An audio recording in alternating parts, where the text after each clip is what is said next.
नमस्कार दोस्तों, मेरा नाम है प्रदीप चौहान। बात समझनी है तो पूरी सुननी होगी। दोस्तों, कल से जब से कांग्रेस ने रात को चिट्ठी निकाली कि बिहार के जो प्रदेश अध्यक्ष है वो बदले जाएंगे और अखिलेश की जगह राजेश कुमार को नया अध्यक्ष बनाया है, तब से लेकर बिहार में एक बात चल रही है। दरअसल बिहार के मेरे दोस्तों से बात हुई तो वो कह रहे हैं कि दरअसल राहुल गांधी ने या कांग्रेस हाईकमान ने राजेश कुमार को अध्यक्ष बनाकर अखिलेश प्रताप सिंह के हाथों से कांग्रेस को नहीं बचाया है, बल्कि लालू यादव को कांग्रेस के सुपर अध्यक्ष पद से हटाया है। जी हां, सबका मानना है कि बिहार में दरअसल कांग्रेस की अपनी कोई आइडेंटिटी बची ही नहीं थी।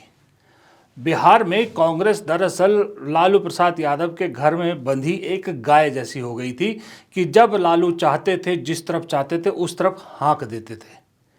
इसलिए दिल्ली से कोई नेता आता था, सलामी लालू के यहाँ पर बजाता था। राहुल गांधी को ये बात पिछले कई दिनों से चुभ रही थी। पिछली बार जब राहुल गांधी गए थे आखिरी बार, तो वो लालू प्रसाद यादव से मिलने नहीं जाना चाहते थे, लेकिन अखिलेश सिंह जो एक तरह से स्लीपर सेल का काम कर रहे थे कांग्रेस में, वो स्लीपर सेल बीजेपी के लिए नहीं, लालू यादव के स्लीपर सेल के रूप में काम कर रहे थे, उन्हें ये भनक लग गई। मैंने पहले भी शायद आपको एक किस्सा सुनाया है कि उन्होंने तुरंत लालू दरबार में जाकर बताया कि राहुल गांधी आ रहे हैं लेकिन आपसे मिलने नहीं आएंगे। तो तेजस्वी यादव तुरंत एयरपोर्ट के बाहर पहुंच गए और जब नेचुरल सी बात है राहुल गांधी निकल रहे थे, तेजस्वी वहाँ थे, तो राहुल ने पूछा कि आपके पिताजी कैसे हैं, तो उन्होंने कहा स्वास्थ्य ठीक नहीं है। तो राहुल गांधी एक ह्यूमैनिटेरियन ग्राउंड में पुराने सहयोगी होने के नाते उनको देखने चले गए। तो ऐसे राहुल गांधी को इस तरह से पूरा ट्रैप करके ले जाया गया। लेकिन वो बात राहुल गांधी को समझ में आ गई थी कि किस तरह से मुझे ट्रैप किया गया है।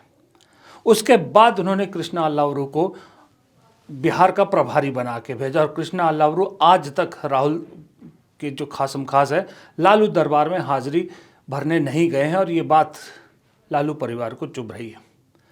उसके बाद राहुल गांधी ने कन्हैया कुमार को उतार दिया वहाँ पर पद यात्रा के लिए और साथ में जो है पप्पू यादव की ड्यूटी लगा दी।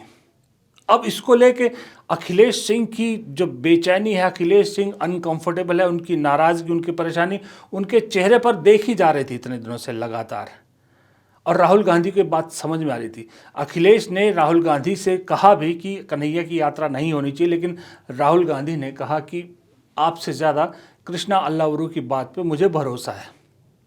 फिर अखिलेश सिंह ने, मैंने सुना है कि तेजस्वी यादव से राहुल गांधी को फ़ोन करवाया, क्योंकि अखिलेश समझ गए थे कि मेरी कुर्सी आज गई तो कल गई, क्योंकि कृष्णा अल्लूरू के साथ उनका जो है वो तालमेल नहीं बैठ रहा था।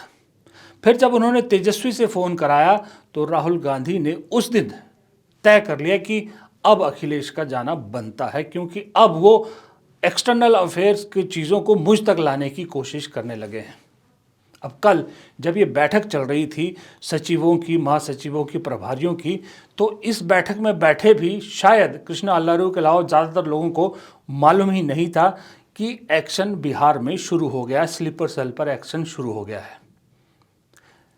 दूसरी बात, कल जब से ये कांग्रेस ने ये आदेश निकाला है, तब से मुझे उन पत्रकारों और उन राजनीतिक विश्लेषकों पर भी थोड़ा सा तरस आ रहा है जो उस दिन से कह रहे हैं, जिस दिन राहुल गांधी ने कहा था कि हमारे यहाँ पर स्लीपर सेल है और वहाँ उनको निकालने की ज़रूरत है, तब से वो लगातार कह रहे हैं कि ये कांग्रेस सिर्फ कहती है, करती नहीं है और अभी भी नहीं करेगी। अब कल जब स्लीपर सेल पे पहला एक्शन हुआ है तो मुझे उनकी उन बातों पर तरस आ रहा है। मैं तो पहले दिन से कह रहा हूँ कि अब मुझे ऐसा लग रहा है कि राहुल गांधी एक्शन मोड में आ चुके हैं, कांग्रेस हाईकमान एक्शन मोड में आ चुकी है, अब कार्रवाई होगी, ज़रूर होगी। तो राहुल गांधी ने कल अखिलेश प्रताप सिंह को हटाकर एक तीर से दरअसल बहुत सारे निशाने लगाए हैं। पहला निशाना तो जैसा मैंने कहा कि लालू यादव का जो स्लीपर सेल पार्टी के अंदर था उसको बाहर निकाला और लालू के चुंगल से पार्टी को बाहर निकालने की एक जो कोशिश में एक आखिरी झटका था वो झटका दिया। अब कांग्रेस, आप ये मान के चलिए, बिहार में लालू के चंगुल से बाहर है। बिहार के जो नए अध्यक्ष है राजेश कुमार, अभी मैं एक उनका इंटरव्यू सुन रहा था कहीं, उन्होंने साफ तौर पे कहा है कि दरअसल उनका निशाना 23% वोट की राजनीति करना है।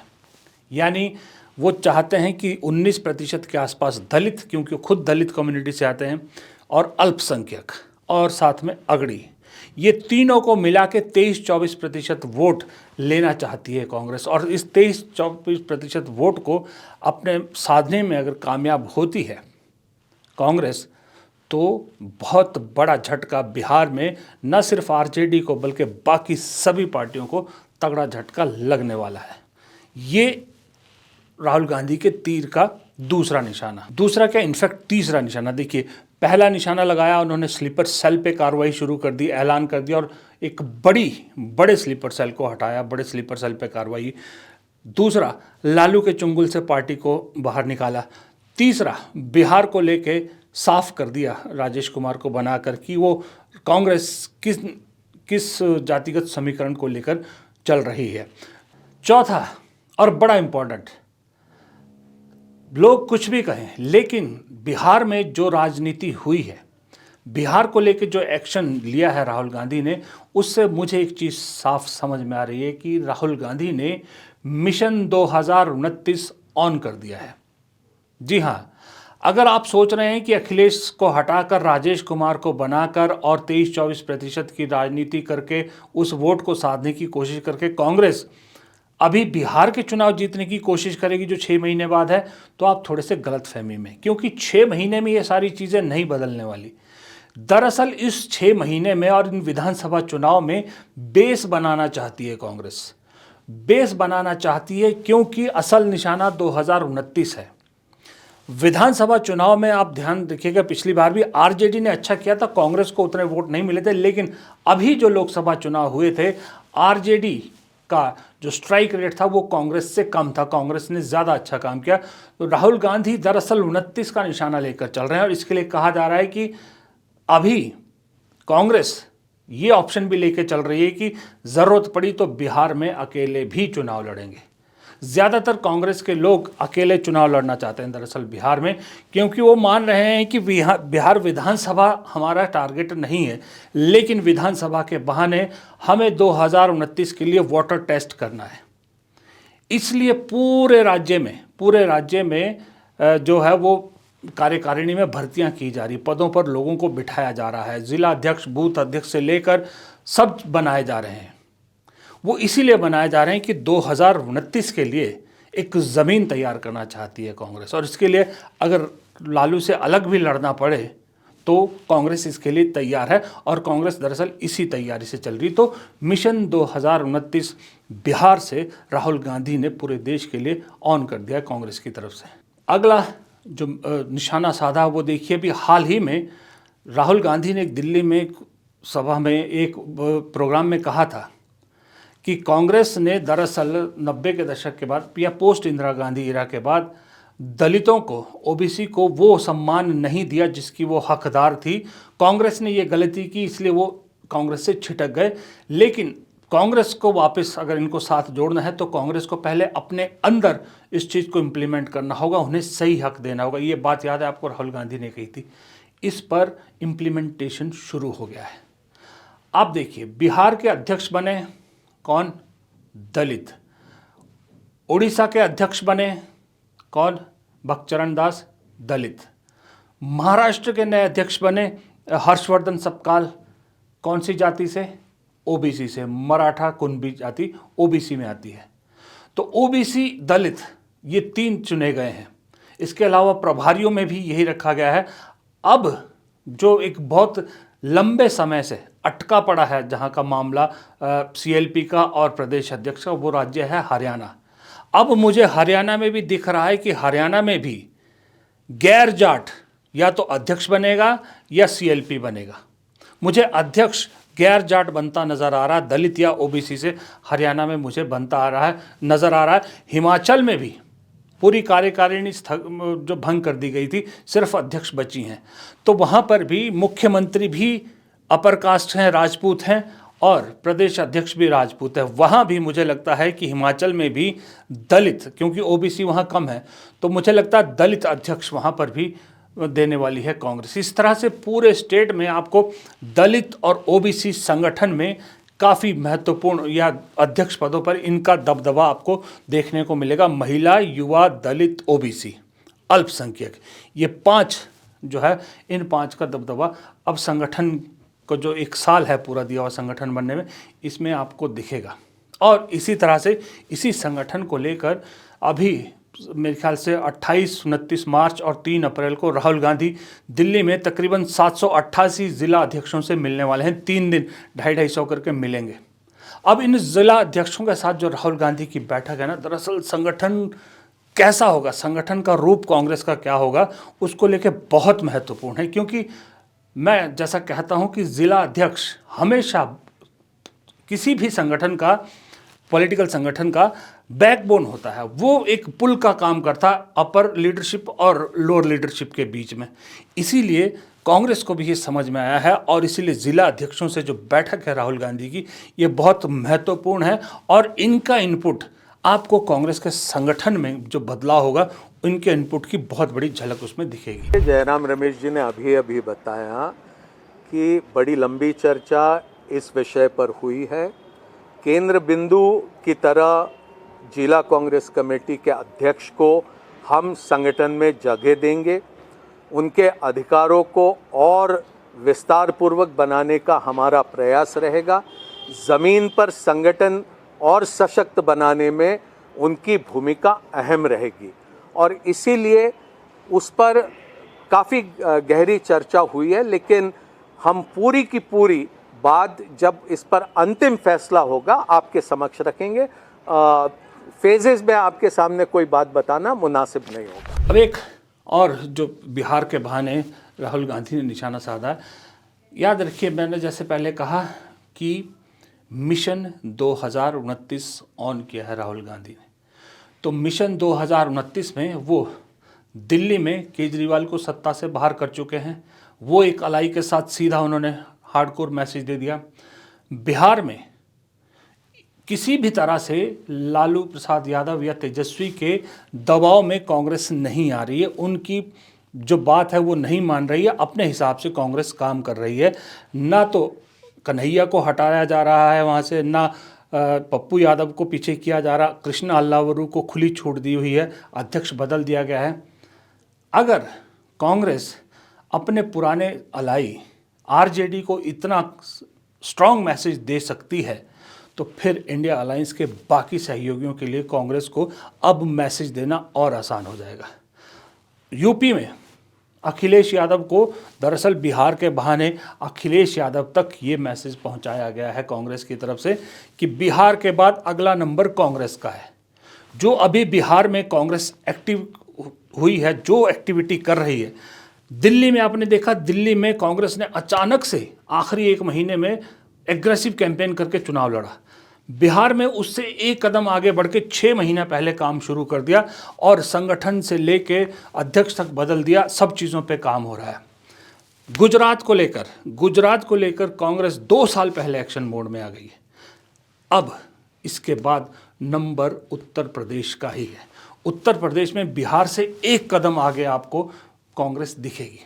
वहाँ पर मुझे लगता है कि वहाँ पर बहुत सारे संगठन में बहुत ऐसे ऐसे पद भी क्रिएट किए जाएंगे जो अब तक कांग्रेस में नहीं हो सकता है। कहा जा रहा है कि उत्तर प्रदेश को 4 हिस्सों में कांग्रेस बांटे और चारों हिस्से अलग अलग 4 लोगों की जिम्मेदारियां लगाए, क्योंकि उत्तर प्रदेश राज्य बड़ा है। तो बिहार में ये एक्शन करके अखिलेश यादव को अभी से एक तरह का संकेत दे दिया गया है कि कांग्रेस वहाँ भी सिर्फ पुछलग्गू बन के नहीं रहेगी। अखिलेश यादव को कांग्रेस की बातों को पे ही ध्यान देना होगा। शर्तें दोनों तरफ बराबर मानी जाएगी, एक तरफा नहीं होगा। ये अखिलेश यादव को सीधा मैसेज है और इंडिया अलायंस के बाकी जितने घटक हैं सब के लिए मैसेज है, क्योंकि इंडिया अलायंस में जितने घटक हैं सब के लिए पहला झटका था जब कांग्रेस ने दिल्ली में जिस तरह का चुनाव लड़ा। और केजरीवाल अगर कहीं सत्ता से बाहर नहीं जाते तो कांग्रेस की किरकिरी बहुत होती, ये बात भी तय थी।